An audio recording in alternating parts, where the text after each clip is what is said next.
힘주시는 아버지,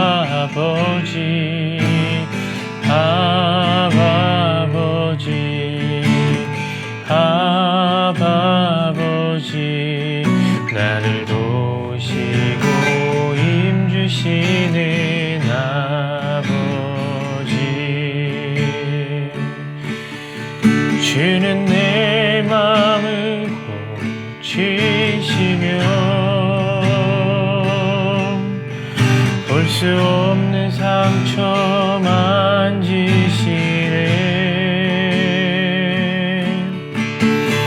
나를 아시고 나를 이해하시네.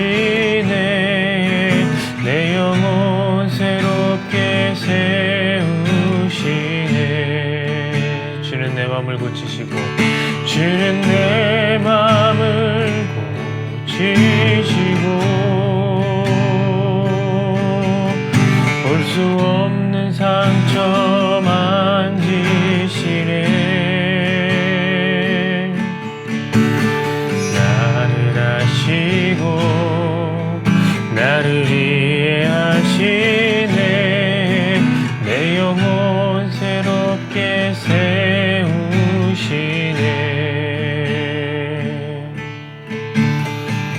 하나님, 오늘 우리의 진정한 아버지가 되신 하나님 앞에 나아갑니다. 늘 우리와 함께 하시고 우리를 도우시고 우리에게 힘주시는 하나님, 우리의 마음을 고쳐주십시오. 우리가 볼 수 없는 상처를 만져주십시오. 주님과 함께 할 때에 얻게 되는 그 위로와 기쁨이 우리 안에 있게 하여 주십시오.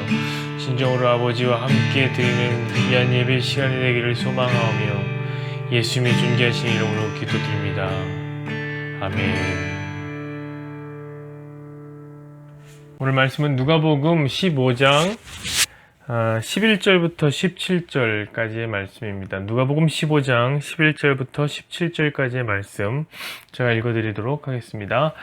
또 이르시되 어떤 사람에게 두 아들이 있는데 그 둘째가 아버지에게 말하되 아버지여 재산 중에서 내게 돌아올 분깃을 내게 주소서 하는지라.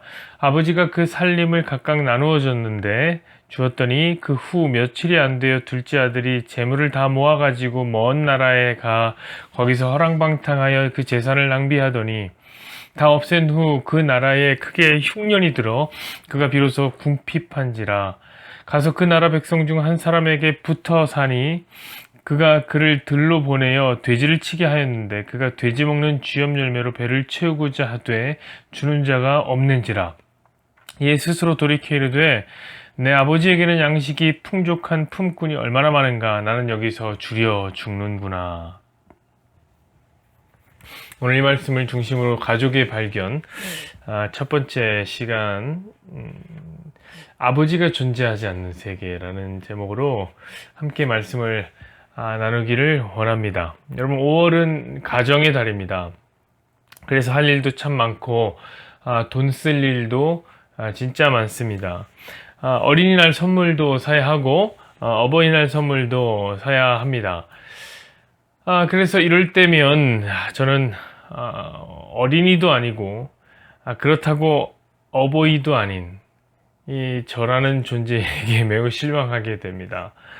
뭐 하려고 이렇게 나이를 많이 먹어갖고 그래서 이제는 어린이라고 하기에는 너무 커버렸고요.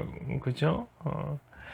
아니 그러면 그럴 것도 아니면 결혼을 해서 아버지가 되든지 했어야 했는데 이것도 아니고 저것도 아니고 그냥 속절없이 나이만 먹었구나. 그렇게 절망의 5월이 시작이 되는 거죠. 그런데 요즘엔 저와 같은 생각을 하시는 분들이 아마 많으리라 생각이 듭니다. 왜냐면 누가 저에게 이 세대를 설명하라고 한다면 저는 이 세대를 이렇게 설명하고 싶거든요. 이 시대는 아버지가 없는 시대다 라고 말하고 싶거든요. 사랑하는 여러분, 삼포세대라는 말은 이 시대가 가진 하나의 별명입니다. 그 말은 그 자체로 아버지가 되기를 포기한 세대를 가리켜서 하는 말이 삼포시대입니다. 자식을 낳아야 하는 젊은이들이 자식을 낳기를 포기하게 됩니다. 그 이유는 너무나 속상한데 왜 포기하냐면 책임을 다하기가 어렵기 때문이죠. 점점 높아지는 교육 수준이 벅차기만 합니다. 하지만 더 무서운 것은 언제나 교육 수준보다 더 높은 교육열 때문이죠. 그로 인해 남게 되는 것은 천문학적인 사교육비입니다. 웬만한 아버지들은 감당을 못할 수준에 이르렀습니다. 거기에 이제 기러기 아빠라도 할 팔자가 된다면 진정 불쌍한 팔자가 요즘 아버지 팔자입니다. 그러니 누가 이런 사나운 팔자를 감당하고 싶겠습니까? 너도 나도 아버지가 되기를 포기하는 시대가 된 것입니다. 저는 그래서 이런 시대에 반드시 아버지에 대한 설교가 필요하다라는 생각이 들었습니다. 사랑하는 여러분, 이렇게 아버지가 없는 시대가 얼마나 삭막한지 알고 계십니까? 저는 오늘 본문이 우리에게 그 답을 주고 있다고 생각합니다. 오늘 본문은 돌아온 탕자로 유명한 본문입니다. 그러나 사실 오늘 본문의 주인공은 탕자가 아닙니다. 아버지예요. 아버지의 비유라고 해야지 맞는 거죠. 11절을 한번 보시면 이렇게 써 있습니다. 또 이르시되 어떤 사람에게 두 아들이 있는데, 자, 성경은 누구를 주인공으로 설정하고 있습니까?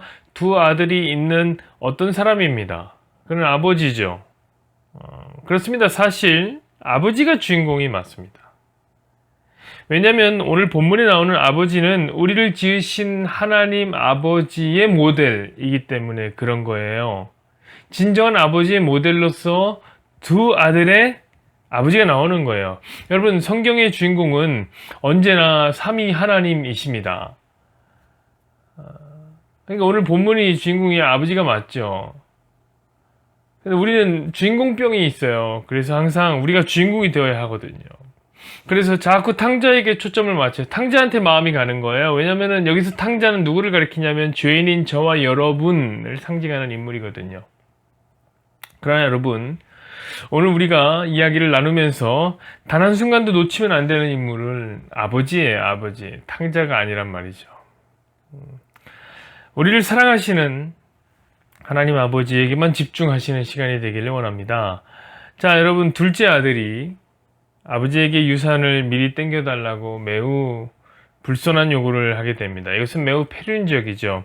우리가 아무리 악해도 이놈의 이야기는 매우 천인공노할 이야기입니다. 그런데 아버지가 둘째에게 또 자기 몫을 챙겨줍니다. 그렇게 둘째는 탕자가 되어서 아버지의 집을 떠나게 되는 것이죠. 오늘 이야기가 그거예요. 자, 둘째가 왜 아버지의 집을 떠나갔는지 그것은 본문에서 설명해 주지 않기 때문에 몰라요. 왜 떠났는지는 모르겠습니다. 그러므로 집을 나간 이유를 찾는 건 매우 의미 없는 일이 되겠죠. 다만 오늘 본문 이 11절부터 17절까지, 특별히 13절부터 17절까지 이야기는 하나님께서 진정으로 말하고 싶은 것이 이 안에 담겨 있어요. 그 말이 뭐냐면 오늘 제목처럼, 설교의 제목처럼 아버지가 존재하지 않는 세계는 바로 이런 세계다. 이거를 알려주고 싶었던 거예요. 자, 그렇다면 과연 아버지가 존재하지 않는 세계란 어떤 세계일까요? 자, 첫 번째로 그 세계는 절제가 안 되는 허랑방탕한 세계입니다. 우리 13절 한번 보시죠. 그 후 며칠이 안 돼요. 둘째 아들이 재물을 다 모아가지고 먼 나라에 가 거기서 허랑방탕하여 그 재산을 낭비하더니, 여러분 오해하지 마십시오. 아버지가 없는 세계에 돈이 없는 건 아니에요. 돈 많아요. 아버지가 주신 돈이 있거든요. 분명 아버지가 없는 세대에도 우리가 좋아하는 돈은 있어요. 여러분, 그렇다고 아버지가 없는 세계에 쾌락이 없다고 말하면 안 돼요. 쾌락도 있습니다. 놀고 먹고 마시고 즐길 만한 많은 즐거움이 거기 있습니다. 어쩌면 그래서 이 아버지가 없는 세계에서 굉장한 행복감을 느낄 수도 있단 말이에요. 여러분, 그런데 아버지가 없는 세계에는 없는 것이 있으니 절제가 없어요. 허랑방탕하기 짝이 없는 거예요. 문제는 절제 없는 쾌락이 만들어내는 결국이라는 것은 파국밖에 없는 것입니다. 결국은 그냥 파국이에요. 이런 말이 있습니다, 여러분. 덮어놓고 쓰다 보면 거짓거를 못 면한다. 아버지는 절제를 알게 해줍니다. 절제가 무엇인지, 적당한 것이 무엇인지를 알게 해줘요. 자족함을 알게 하시는 분은 우리 하나님, 우리 아버지입니다. 그래서 두 번째, 아버지가 없는 세계에는 반드시 궁핍함이 찾아옵니다. 14절 보면 이렇게 써있죠. 다 없앤 후 그 나라에 크게 흉년이 들어 그가 비로소 궁핍한지라. 자, 절제 없이 포랑방탕하게 세뇌되면 결국에는 궁핍을 경험하게 되는 겁니다. 이것은 너무 당연한데 콩 심으면 콩이 나는 것만큼이나 매우 당연한 이야기입니다. 자, 아버지가 없는 세계, 그 세 번째 세계는 그 세계는 빌어먹는 세계입니다. 15절 보실까요? 가서 그 나라 백성 중 한 사람에게 붙여 사니 그가 그를 들러 보내어 돼지를 치게 하였는데, 여러분, 나를 돌봐줄 수 있는 아버지가 없을 때 우리는 누군가에게 빌어먹는 인생이 되어야 합니다. 여러분, 빌어먹는다는 것은 무엇을 의미하죠? 그러니까 먹기 위해서는 빌어야 되는 거예요. 그러니까 하기 싫은 일도 해야 하는 겁니다. 때로는 비굴하고 굴종적인 일들이 우리를 기다리고 있을지 모르겠습니다. 여러분, 아버지가 없는 세계에서 탕자를 기다리고 있는 건 뭐였냐면 돼지치기였습니다. 두루치기 아닌 돼지치기. 여러분, 유대인으로서는 정말 하기 싫은 일이죠. 왜냐하면 돼지는 유대인에게 부정하거든요. 근데 빌어먹는 인생은 군소리 없이 그냥 해야 하는 거예요. 그게 바로 아버지가 없는 세계에서 우리를 기다리는 빌어먹는 삶입니다. 자, 네 번째, 아버지가 없는 세계, 그것은 몸과 마음이 다 허기지는 세계입니다. 16절을 보시죠. 그가 돼지 먹는 쥐염 열매로 배를 채우고자 하되 주는 자가 없는지라. 몸이 허기진 것은 여러분 매우 힘든 일이에요. 매우 힘들어요. 저기 위에 북한에요. 1990년대가 되면 극심한 식량난이 일어납니다. 고난의 행군이라는 게 찾아옵니다. 그때 사람들이 뭐라고 하냐면 너무 배가 고파서, 얼마나 배가 고팠는지 인육이라도 뜯어먹고 싶다고 하더라고요. 여러분, 육체적인 허기짐이라는 것은 이만큼이나 힘든 것이죠. 여러분, 오죽하면 사람이 돼지들이 먹는 쥐염 열매를 찾겠습니까? 이 탕자가 그랬겠습니까? 여러분, 생각해보세요. 이 탕자는요, 돼지를 부정하다고 여기는 유대인이라고요. 그럼 돼지가 먹는 쥐염 열매를 먹는다는 것은 서로 상상할 수가 없는 얘기예요. 상상 불가한 얘기예요. 그런데 얼마나 배고프면, 먹을 것이 없으면 그것을 찾겠냐, 이 얘기죠. 여러분, 육체적 배고픔은 굉장히 힘듭니다. 그런데 더 큰 문제가 있으니 그것은 인육으로도 해결이 안 되는, 인육을 먹는다고도 해결이 안 되는 허기가 있다는 거예요. 그건 뭐냐면 바로 마음에 찾아오는 허기입니다. 아버지가 없는 세계에서는 여러분, 탕자에게 그 흔한 돼지 쥐염 열매라도 쥐어줄 수 있는 사람이 없다는 거예요. 그가 돼지 쥐염 열매로 배를 채우고자 하되 누가 없어요? 주는 자가 없는지라. 여러분, 그렇게 아버지가 없는 세계에는 허기와 외로움, 그런 것들이 도처에 깔려 있습니다. 자, 마지막으로 다섯 번째인데, 아버지가 없는 세계는 결국은 줄여 죽는 세계입니다. 17절 보시죠. 이에 스스로 돌이켜 이르되 내 아버지에게는 양식이 풍족한 품꾼이 얼마나 많은가. 나는 여기서 줄여 죽는구나. 탕자는 후회하며 죽음을 고하고 있습니다. 아버지 집에는 풍성한 양식이 많았는데, 심지어 그 품꾼들도 풍성하게 먹었는데, 나는 이게 지금 뭐 하는 거냐?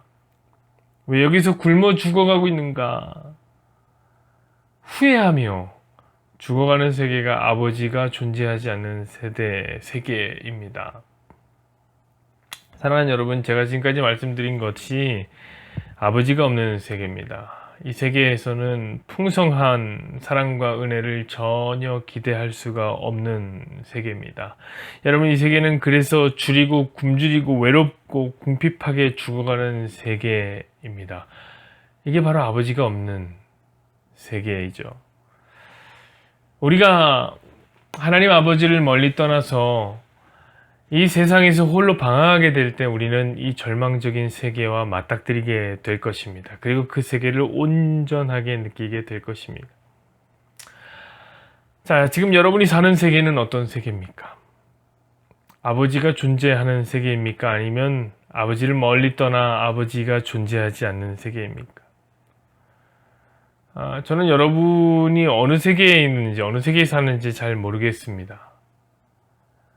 아버지가 계신 세계에 거주하십니까? 그럼 되게 감사하고 진짜 기쁜 일입니다. 하지만 만약에 우리가 아버지가 없는 세계에 거주하고 있습니까? 그렇다면 그 세계가 제공하는 고통을 맛보게 될 것입니다.